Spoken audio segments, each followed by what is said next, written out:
What's up, guys? It's Lou from Unbox Therapy, and today we're taking a look at the Joybee GP2 mini projector from BenQ. Now, this thing has some features and functions that are incredibly unique in this projector space. The first and probably most marketable element is the fact that it's got an iPhone/iPod dock built right into it. Now, that is not only going to output video content from your iDevice, it's also going to charge it. That can be an interesting feature for a lot of people.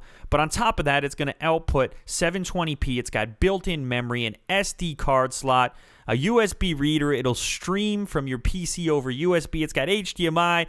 I'm out of breath. It's got a lot built in to such a small package. This thing is only 1 pound. It's the smallest projector I've ever owned. And on top of that, it can output a 160-inch image in 720p. That's crazy for something so small. I'm going to put it to the side for a second and talk about the other items, get them all out of the box and get the box out of the way. Now, the reason I received this device is because it's part of a big contest that BenQ is having to promote this brand new device of theirs. And I'm going to ask you guys to come out and support me on it, but it's not until December the 5th on BenQ's Facebook page. I'll give you guys the details as that date gets closer. Now, the very first item we're going to take a quick look at here is the mini remote, a nice slim remote control to go with your portable projector. A full-size remote wouldn't have made any sense, I don't think.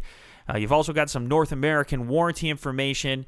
You get a CD-ROM in case you want to look at your manual in PDF form if you don't like the traditional paper version. But I actually don't mind this manual because everything is diagram-based instead of heavy on language, so it ain't like a novel. But you really won't need this because this thing is dead simple to set up.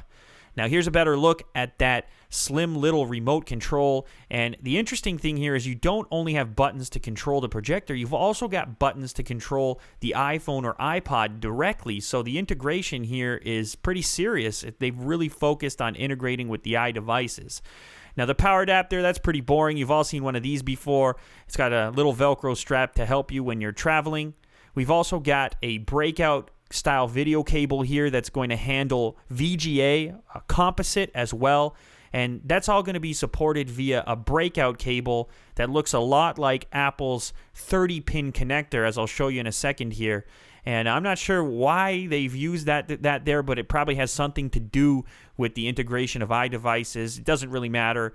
As far as you're concerned, you can input whichever format you choose. Now, we've got an extension here for the other half of the power adapter, so you're going to have a lot of cable there if you're far away from the wall or something along those lines.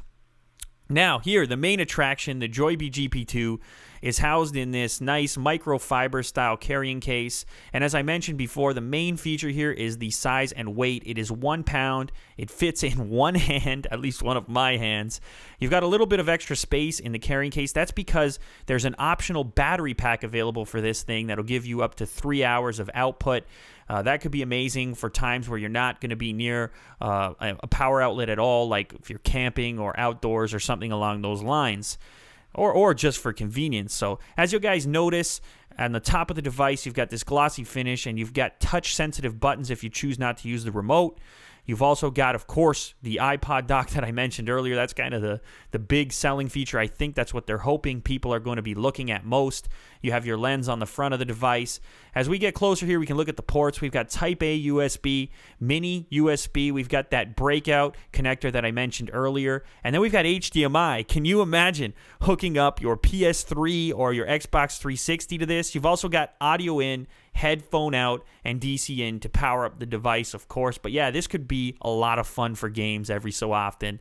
Here's a better look at the lens on the front of the device, and you've got this little screw in the bottom here for balancing it and also elevating the image depending on the kind of wall or surface you're projecting onto. You've also got a focus wheel to get the sharpest image possible depending on the distance of the projector from the wall, as you guys know if you've ever used a projector before.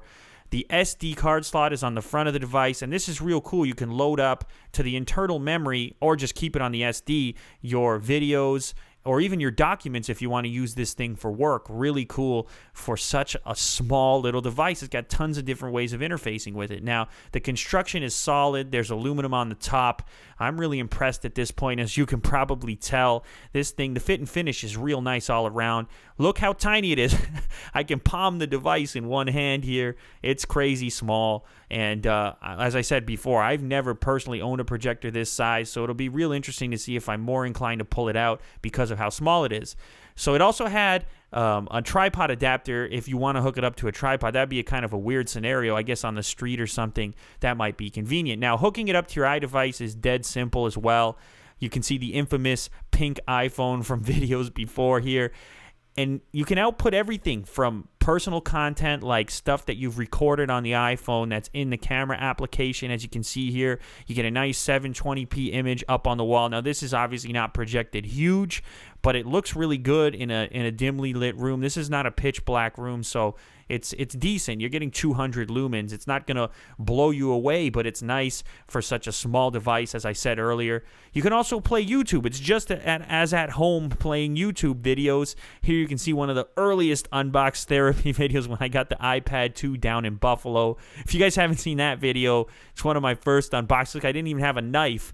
I'll put a link in the annotations or down in the description. You can see how nervous I was. Now, the interface is also really intuitive. It kind of reminds me of the PS3 interface. You just scroll left to right. And if you remember the old archaic projectors we used to have in our schools growing up, or you probably still do, interfaces do not look this pretty at all. So I'm really impressed with the work they've done on the interface. They make it look like a games console or something. It's incredibly easy to operate.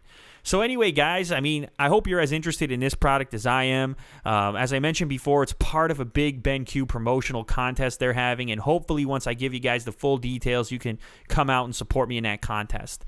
Anyway, guys, if you enjoyed this content, then hopefully you can like and favorite this video, as it does help me out a bunch, and I hope you've enjoyed this unboxing marathon. I've unboxed a lot of stuff lately, and a lot more coming before the holiday season, so if you haven't subscribed yet, subscribe now. You might want to. It might be worthwhile.